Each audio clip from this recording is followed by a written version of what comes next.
What exactly is a shakedown cruise? Before a new cruise ship officially launches, cruise lines conduct a final test sailing designed to put every aspect of the ship through its paces.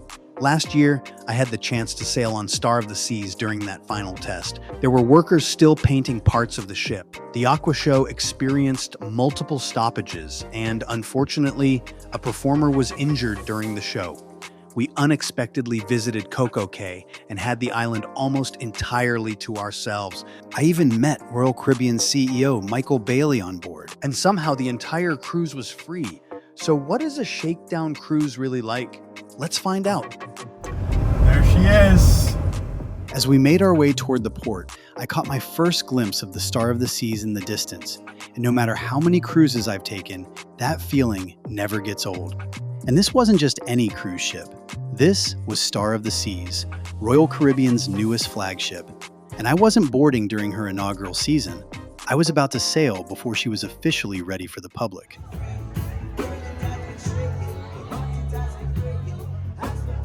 The atmosphere at the terminal felt more like a celebration than a normal embarkation day. There was a live band playing, guests were smiling and taking photos, and crew members were handing out free Star of the Seas t-shirts as we made our way toward the ship. A shakedown cruise is essentially a test run. It's the ship's final rehearsal before paying guests step on board. The crew tests systems, entertainment, dining, technology, and service, all while operating at reduced capacity. On Star, occupancy was only about half, and yes, there was still some paint drying while we sailed. In fact, throughout the cruise, we spotted workers putting the finishing touches on different areas of the ship. Painters were still touching up walls, crews were making adjustments, and it was clear we were witnessing something most guests will never get to see once the ship officially enters service. Everywhere you looked, there were little reminders that this ship was still brand new. Fresh paint, crews making final adjustments, and even Central Park looked different than what it will a few years from now.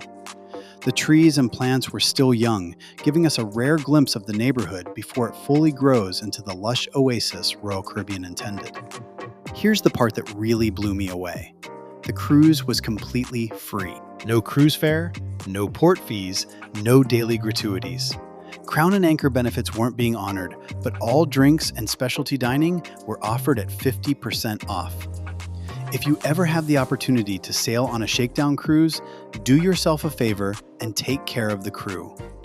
Even though gratuities weren't charged, these crew members were working incredibly hard to prepare the ship for launch. The moment we boarded, we headed straight to our stateroom. No waiting, no announcements, no crowded hallways. Because nobody had ever stayed in that room before. Inside, Royal Caribbean left us some exclusive Star of the Seas merchandise, and it was pretty cool knowing we were among the first guests to ever sleep in these rooms. One thing I noticed almost immediately was how familiar Star felt after sailing Icon of the Seas. But at the same time, it felt more refined. The layout was familiar, but everything seemed a little smoother, a little more polished, and a little more complete. It's not a reinvention of the Icon class, it's an evolution. One thing I had forgotten was just how impressive the elevators are on these ships. It's such a small detail, but after spending time on older ships, coming back to this system reminded me just how much easier it makes getting around. As we explored, we found all kinds of surprises. I spotted a fully autonomous cleaning robot roaming the ship completely on its own. No crew member nearby, no supervision, just quietly cleaning the floors while guests walked around it. I also came across activities I hadn't personally seen before, including archery setups that added another layer of things to do on board. And because the ship was operating at roughly half capacity, it often felt like we had entire neighborhoods to ourselves. One of the most unexpected highlights came from a Make-A-Wish auction held on board. I ended up winning not one, but 2 items. The first was access to the suite lounge, which was an incredible bonus since suite benefits weren't automatically included on this sailing. The second prize was something I'll never forget. A private meet and greet with Royal Caribbean CEO Bayley and Star's resident dog, Sailor. It's not every day you get the opportunity to meet the CEO of one of the world's largest cruise lines while sailing on his newest ship before its inaugural voyage. That experience alone made this cruise feel truly once in a lifetime. I was also fortunate enough to tour some of the ship's most impressive suites. Even there, crews were still putting the final touches on things. It felt like the entire ship was preparing for opening night. And then there was the food. The Windjammer buffet on embarkation day actually seemed better than usual, although maybe I was just excited to finally be on board. Either way, there were several special desserts celebrating the occasion, and they definitely helped make the first day feel a little more special. If there was one area where Star of the Seas exceeded my expectations, it was the entertainment. Back to the Future lived up to the hype, and the ice show was spectacular. I've seen a lot of shows at sea over the years, and both would rank among my favorites. Great Scott! Reservations weren't available for shows or specialty dining. Everything operated on a first-come, first-served basis. At first, that sounded stressful. But in reality, with the ship operating at reduced capacity, it wasn't much of an issue. Now, the Aqua Show gave us a fascinating glimpse into what a shakedown cruise is really about. Hello everybody, welcome to the Aqua Theater!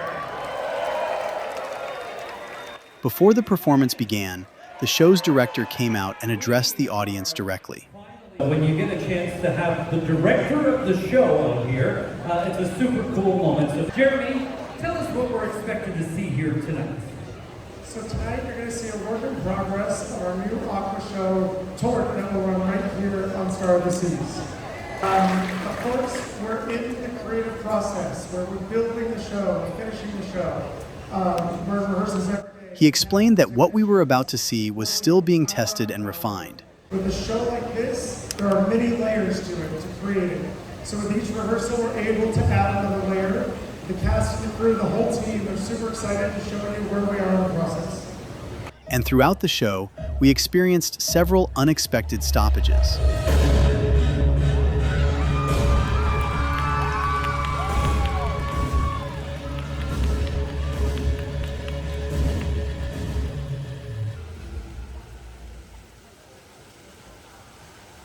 We apologize for the interruption in our performance. We are currently experiencing technical difficulties, but expect to resume shortly.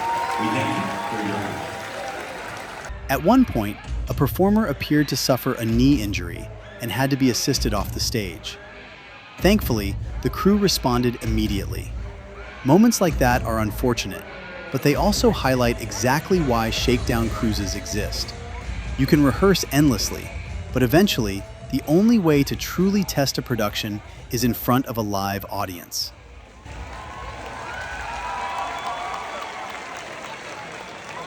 We apologize for the interruption in our performance. We are currently experiencing technical difficulties, but expect to resume shortly.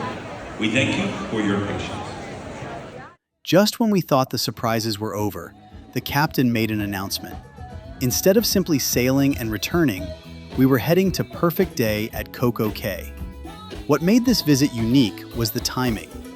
We didn't arrive with the crowds. We arrived after the other ships had already left. And for the first time ever, I experienced something I never thought I'd see: an almost empty CocoCay. The beaches were quiet. The walkways were empty. The island felt peaceful in a way I've never experienced before. It honestly felt like we had rented the entire place for ourselves. And then, something happened that almost never happens on a Royal Caribbean cruise. We stayed long enough to watch the sunset. I've visited CocoCay many times over the years, but I've always sailed away before sunset. Seeing the island bathed in golden light with hardly anyone around was one of the most memorable moments of the entire trip. So what is a shakedown cruise really like? It's not perfect. You might see workers painting walls. Shows may have issues. Operations are still being tested. But that's exactly what makes it special. You get to see a brand new ship before the polish, before the crowds, before everything is finalized. You get a rare behind-the-scenes look at how one of the world's largest cruise ships prepares for launch. And in the case of Star of the Seas, That meant free sailing, unexpected surprises, an empty CocoCay at sunset, meeting Michael Bayley and Sailor, and memories that most guests will never have the opportunity to experience. Would you sail on a Shakedown cruise, or would you rather wait until everything is perfect? Let me know in the comments. And don't forget to subscribe because we've got plenty more cruises coming up.